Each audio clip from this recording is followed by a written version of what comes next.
Are live. Good morning, crypto warriors, and welcome back to Gem in the Crypto, episode 1165. Today is Monday, November 6th, 2023, and I'm King, here to bridge the gap between the community and crypto every day, Monday through Friday at 10-ish. And throughout this last quarter, so it still has been a crazy slow news cycle. So again, it's mostly just been Monday, Wednesdays, and Fridays. But today's top stories: Bitcoin Magazine claims Fed accused it of trademark violation for T-shirts. Monero's community wallet loses all funds after attack. Fake Ledger live app sneaks into Microsoft's App Store, $588,000 stolen. And Coinbase user agreement dispute reaches U.S. Supreme Court. But first and foremost, let's go ahead and look at these prices real quick and see what is going on in the land of Bitcoin and these other cryptos today. All right, Bitcoin's coming in hot. That's right. Across that $35,000 mark. I know a lot of people were excited over the weekend. $35,199, up 0.78% on the 24-hour clock. Ethereum at $1,909, up 1.56% on the 24-hour clock. BNB at number 5 at $252, up 4.7%. Cardano at number 8 at 35 cents, up 3. Was at 4, but just went up 3.64%. And number 10, Tron, actually about to hit 10 cent here soon at 9 cent, up 0.36%. Recently added is Grok, Block, and Crepe Coin. And the trading coins are Meme Coin, Big Time Coin, and Solana. Fear and Greed Index at 73, so I think we only went up 1 point. Bitcoin dominance at 51.5% and Ethereum at 17.2%. Those are your prices on the day. Whoa, my goodness, a lot going on in Bitcoin. Almost back at 40,000, folks. Almost back at 40,000. Still some things to climb before we get there, but it's getting a little bit closer than what it had been. So that's a good look. And of course, a rising tide, or how does it go? Rising tide raises ships or something. I don't know. You get it. But Bitcoin's pumping, so are the other cryptocurrencies. We're seeing that across the board. That's pretty cool to see. All right, what's going on, Patrick Walter, Harmony Developer, KW1, Wisdom Bars, Chris Minka. If you know, you know. Alpha Predator. Yeah, man, at daylight savings time, I decided to move my table a little bit, give it a little different angle. I might switch it back later. Chloe D or L Debnam L, what's going on? Good morning, everyone. Top story of the day. Woo! Bitcoin Magazine has officially hit the mainstream with the Fed. They know who they are. Crypto publication Bitcoin Magazine claims it has been threatened with legal action over Fed Now t-shirts, hats, and other items. That's right. They're being accused of trademark violation from the actual United States Federal Reserve. They sent them a cease and desist letter, of course, to Bitcoin Magazine, accusing it of those trademark violations, according to a November 3rd post from the publication. Bitcoin Magazine, it is being targeted because of its use of the word now on t-shirts, hats, and other wearables. Fed Now is the trademark name of the Federal Reserve's instant payment system.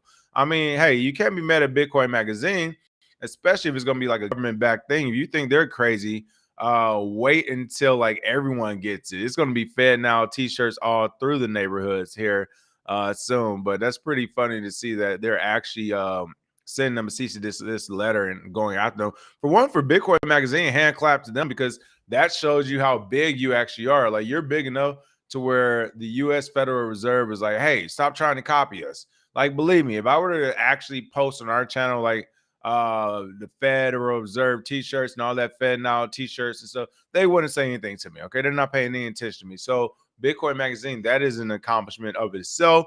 But you can see here on this X thread, they say breaking Federal Reserve threatens to sue Bitcoin Magazine in an attempt to silence criticism of its Fed Now service, says this Bitcoin Magazine X thread.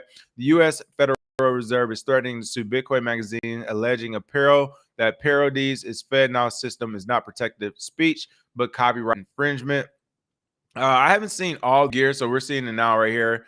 Fed Now t-shirt, you can see here. I'm sure they have some other stuff. Let's see, back with dollar bill, Ivy to Providence.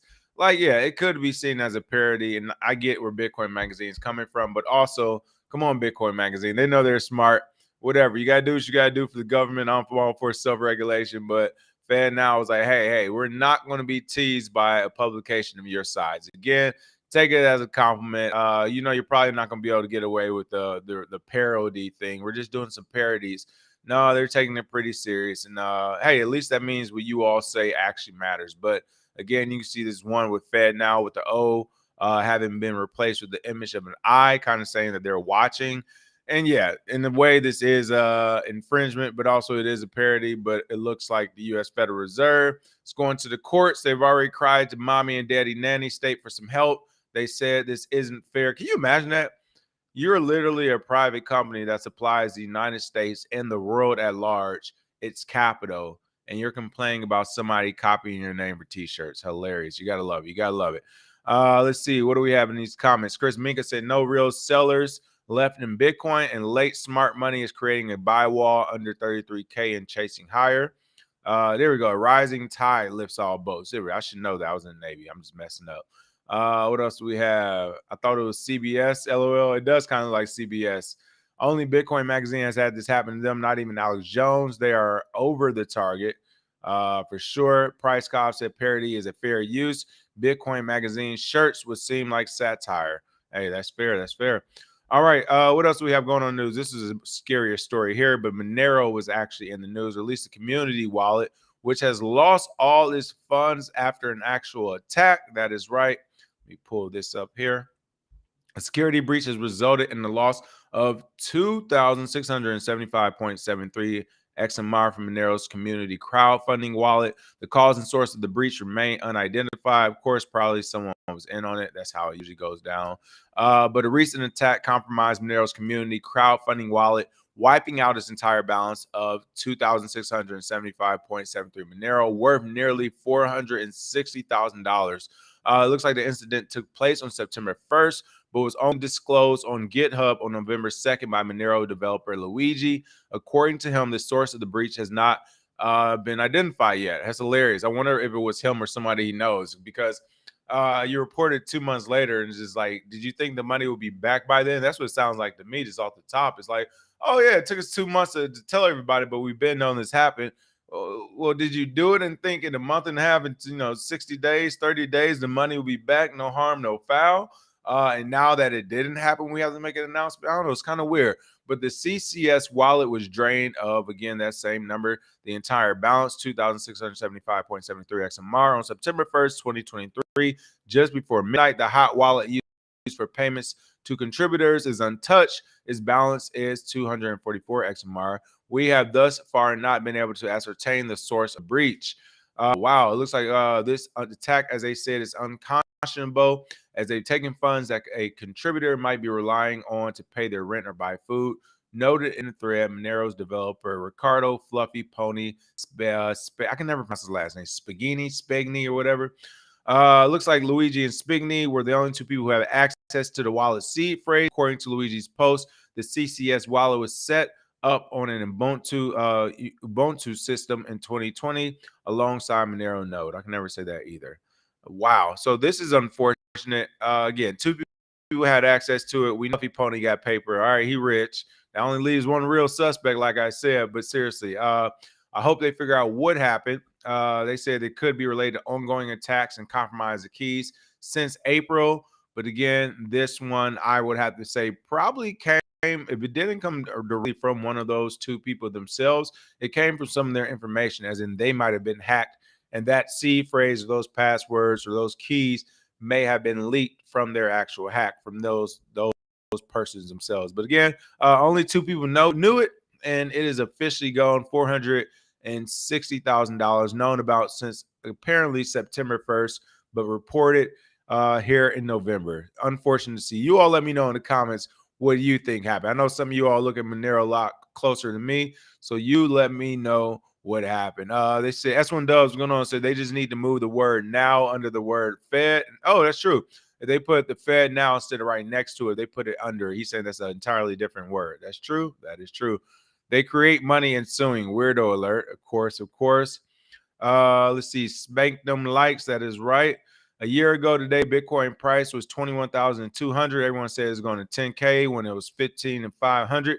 Who's still waiting for 10K? Listen, I always will wait for it, okay? Let's hope something tragic happens. No, I'm just kidding.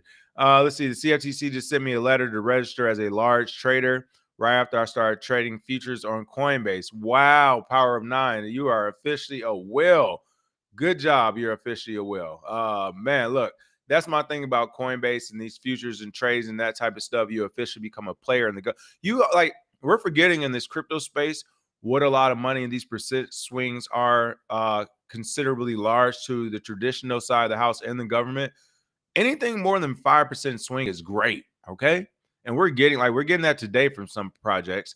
And then B, I would just off the top of my head say anything more than $6,000, $6,000 to $8,000 is great too. All right. Again, I know social media entertainment has kind of warped everyone's mind, and even the today's economy, where it's like, oh yeah, 6 to 8 thousand. No, let's say $10,000. Keep it at 10. $10,000 is not a lot of money. It won't get you far, right? Especially if you're in a place like Los Angeles, New York, San Francisco, whatever, Miami. However, to the traditional and the masses of the United States, 10,000 is a lot of money and it will get you far. And especially when you're talking about government jobs, 10,000 is a month or 2 months pay. And a month is probably being super gracious. That's for like very high level people. But let's just say Congress or whatever. I would assume they get probably 10K, 8K or something like that around those numbers, 7K a month. So 10K is a lot of money when you're looking at it from that point of view. So when you're saying, hey, you're trading futures and you're doing 15K, 30K, 50K, hey, you're more than an individual now in their eyes. You're like a small business operator. I mean, especially, hey, let's plop you down. I used to live in Mississippi, right? I lived in Gulfport, Mississippi. Let's plop you down in Gulfport. You're a player. Let's plop you down, living in Hickory, North Carolina, Concord, North Carolina. You're a player in those areas. We're like, I've lived in some of these places where, hey, you're talking about in 25 to 50K, you're a major player now in this area. You're not just an individual doing whatever. So again, it's unfair, but it does make sense of how and why they probably want that registered. Again, I'm seeing that in California now, where of course they're talking about passing that legislation where in 2025 and 2026, individuals and businesses doing anything with cryptocurrency will have to register and get licensed and so on and so forth. Super unfair, super corrupt. All we can do is keep pushing back, but this is where they want to go to have full control over this market, especially since they're late to the party. But yeah, it's unfortunate. That's what it's looking like. And Cario, what's going on? Yes, a project isn't real until it survives an hack or an attack for sure, for sure. Let's see what else we had. Yeah, the bids are gonna be hard to find. You're talking about the lows. Yeah, the lows are getting higher and higher and higher.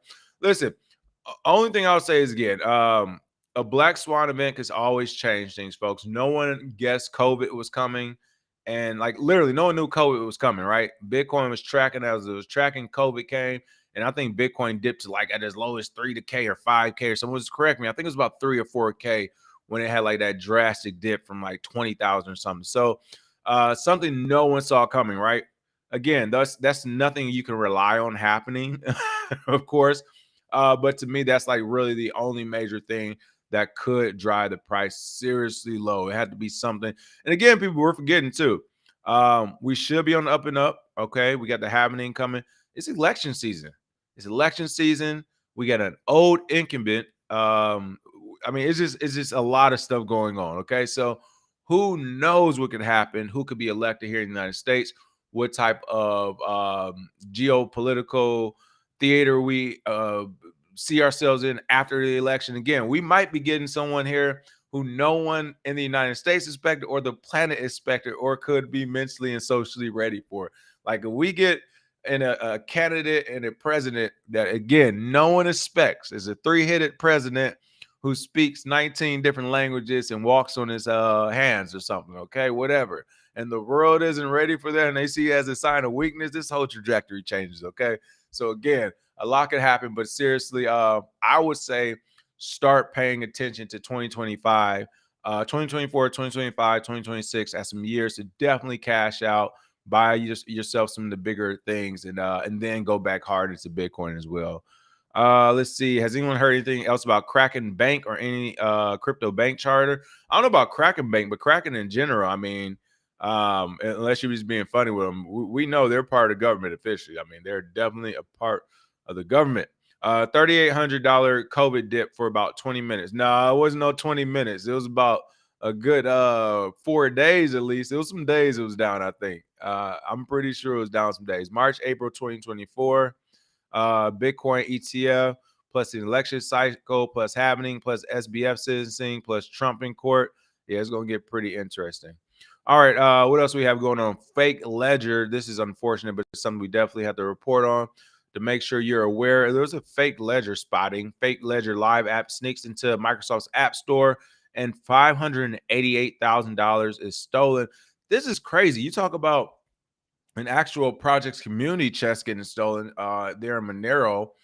And then you have a fake app that goes to the app store and boom, that quick just takes literally a $500,000+ the $588,000 was stolen across 38 transactions, which I would like to add.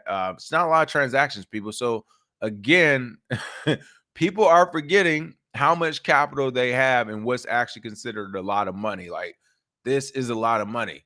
Uh, with the largest transfer totaling 81,000. So one person was 81,000 at least, and then the rest fall as they may. That's still 37 transfers for about $500,000 is crazy. Almost $600,000 in Bitcoin has been stolen from users who downloaded a fake Ledger Live app on Microsoft's App Store, according to cryptocurrency sleuths XBT. To me, that kind of brings up the question: whose fault is this? Is it the App Store's fault? Is it the user's fault? How does this work? Especially when we know a lot of app stores do screen things. Now, I will say they said this is Microsoft's App Store. I'm not entirely sure how it works. I do know they have way more freedom than like Apple's App Store, where they readily accept more applications. So maybe they have a looser policy. But still, it kind of brings up the question when you talk about all this regulation that's happening, taxes for crypto, and like these are the things where it's like, all right, well, if a fake app gets uploaded and I accidentally send all my money to it, do I get that back from the government? Does IRS pay that back? Does Microsoft pay? Like, how does this work? And this is what I mean by like, hey, it's almost like back no taxation without representation. Like, stop asking about taxation and regulations.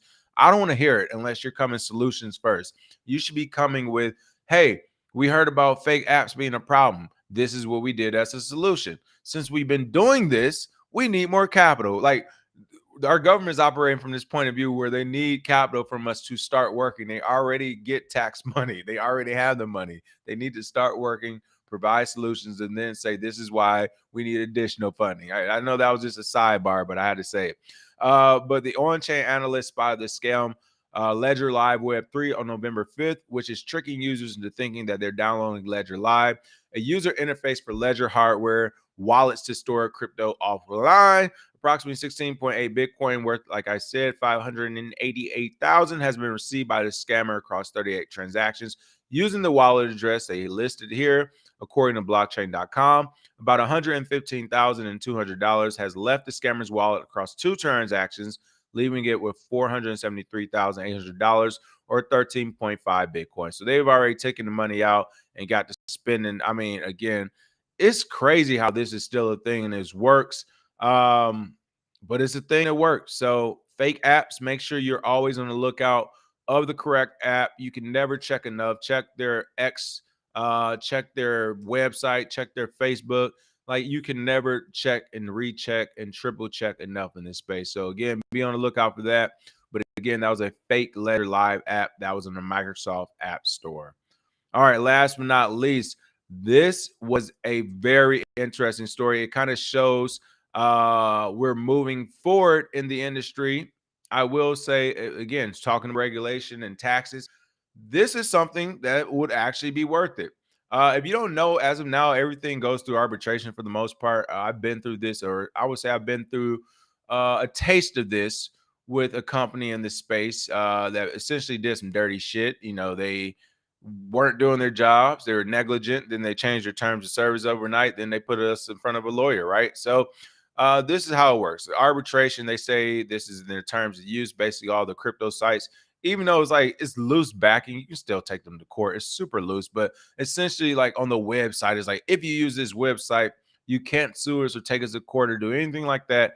You have to go through arbitration, i.e., have a conversation with a lawyer of our choice, which is usually on our payroll that we've already provided and picked out. So that's the way this works. But it looks like the buck has finally stopped. Coinbase user agreement dispute has reached the U.S. Supreme Court. They're saying this arbitration shit is enough. All right, we want to know. The government wants to know what's happening. They're not going to let these big corporations, these big companies now, like the Coinbases of the world, the Bitrexes of the world, say to the little guys in the retail market, hey, you can just come talk to us and we'll let you know what the resolution is. Supreme Court is stepping in and saying, no, we'll give the resolutions here. So the Supreme Court's choice to take up this case represents a pivotal development for firms utilizing arbitration clauses. Again, this could set precedent that those arbitration clauses are fake. Essentially, they're paper clauses, which they are. But where they have the hold on people is that if they actually have your capital, right? The U.S. Supreme Court has taken a legal dispute concerning Coinbase and its users, specifically addressing a significant procedural matter on whether a judge or an arbiter should decide which contract governs disputes. According to Bloomberg, this issue stems from conflicting agreements between the parties, which one contract advocating arbitration, supporting courtroom litigation. And you know what? This is the problem too. Coinbases of the world got too greedy, right? They got too greedy. There have been, and not just them again, there's been multiple exchanges. Binance has probably been guilty of this, Bittrex, like all of them probably cracking, where they have a decision where you could help the little guy, help the retail investor who actually took a chance on your brand new ass platform and provided you capital and left and maintained and kept capital on your platform.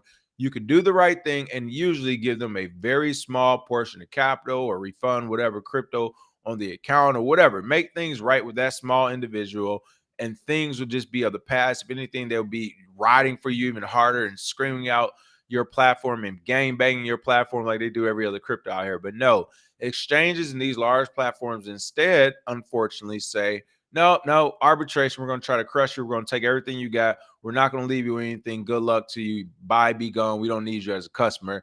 And of course, these same customers say, oh my God, what can I do? I have nowhere to turn. I'll go to the United States government. I'm paying my taxes for a reason. And next thing you know, now you have the Supreme Court ruling on things like this when all you had to do was take care of those onesies and twosies, those minor amount of individual traders and investors, whoever, who may have messed up on their own or whatever reason. You could have met them halfway. You could have met them halfway with solutions and said, hey, we'll give you half back. Hey, we'll give you a 30% credit to get you started here. Hey, we were actually wrong. We'll give you everything back. You could have done many of these things, but instead they say no every time. We'll see you in arbitration. That is what the traditional system does. That's what banks do. That's what corporations do. This is the reason people moved away from these banks and corporations toward crypto, and yet you see the same companies like Coinbase saying they're representing Bitcoin enthusiasts and crypto enthusiasts, when in reality they're just doing the same thing that we've seen in the traditional sector. So, of course, you can always vote with your private keys, folks, here in this space. But I'm glad to actually see here that they're getting some pressure from the feds. And some Coinbase, once again, Coinbase is getting pressure from the feds, doing way too much. But again, this is Coinbase had initially applied arbitration clauses to its clients, but a complication arose with the sweepstakes. How did I know? I didn't even read this article yet. How did I know? Something very simple. A complication arose with a sweepstakes agreement that directed dispute resolution to California courts. Following allegations of deceptive advertising, customers pursued legal action through a class action lawsuit contesting Coinbase's usual arbitration process. All you had to do was say, hey, there was confusion. Come on, guys, we can't pay you all as winners. We're going to pay you all a little bit. We're going to credit you. Like, you could have literally credited them all some shit crypto, and half of them would have forgot to come on and log in and take it out or whatever. Like, there's so many different options. But instead, Coinbase said, nope, all y'all ain't got no power. You're not going to do nothing to me. I'm going to do it my way. And they said, fine, we'll do a class action. Like, this is what I'm saying, but I'm not mad at Coinbase. That like, our country has done this. We literally have private companies who think they can step on like individuals, like other people. Like, you're not the government. You're a private company. Like, Coinbase is a private company saying, no, y'all can't go to court. Y'all going to go through our lawyer. You're a private company. You can't do that. Is hilarious to me. Listen, people, just remember they're a private company. That's what I'm going to say, okay? I'm not going to advocate for anything out there negative, But just remember, if you do get into it with the Coinbases of the world or whoever else, they're a private company. And I will guarantee you this: if you start to crank up the pressure on them, if you really start to pressure them, they're going to go running to the government about you. Okay. So trust me, they're a private company. So it is hilarious that they're telling a group of people, like, no, all of you are going to use our lawyers. None of you can go through the courts. And everybody was like, no, we all just would call up different lawyers and go through courts. And now it's in the court. So very interesting to see that there again. Coinbase's efforts to promote arbitration face opposition in lower courts. A federal judge in California, backed by the U.S. Court of Appeals for the Ninth Circuit, affirmed that the sweepstakes agreement, which favored courtroom resolution, should prevail. As a result, the company's request to move the dispute to arbitration was not granted. The judicial reluctance comes despite a recent Supreme Court decision, which leaned 5-4 in favor of Coinbase. In related matter, the court then ruled to support the company's efforts to pause customer lawsuits while it sought to move disputes into arbitration. So, I mean, it looks like on the background what's going is who's getting paid and who's not getting paid and who's doing the right thing. It looks like there's judges. I already know how this is going, whether directly or indirectly. Maybe it was just some good lobbying, whatever. Some judges have seen the light and said, hey, this Coinbase private arbitration works well for us. Other judges have been like, are you guys lost your mind? No, this doesn't work for the American people. And the Supreme Court plucked it, was like, wait, what's going on down here? Oh, y'all can't make up your mind. We'll take it. I see what's going on. Coinbase, that dollar only goes so far. And in some courtrooms, it ran out. So again, this is pretty cool to see. And this is also seeing the lines, again, getting blurred, both sides of the aisle. Some people, 5-4, that's a close vote already for a Supreme Court decision for Coinbase. A super close vote. So the lines are drawn. People are picking sides. But again, it looks is going to be back in the courtroom as Supreme Court has chosen to take up this case. And again, this will represent a pivotal development for firms utilizing arbitration clauses, as it says here. I also agree. So that's Coinbase Supreme Court. We'll see what happens with arbitration in the crypto sector. Woo! Corporations are considered persons and or individuals under commerce law. All right, appreciate that. S1 Dubs. What's the best exchange to use to withdraw crypto?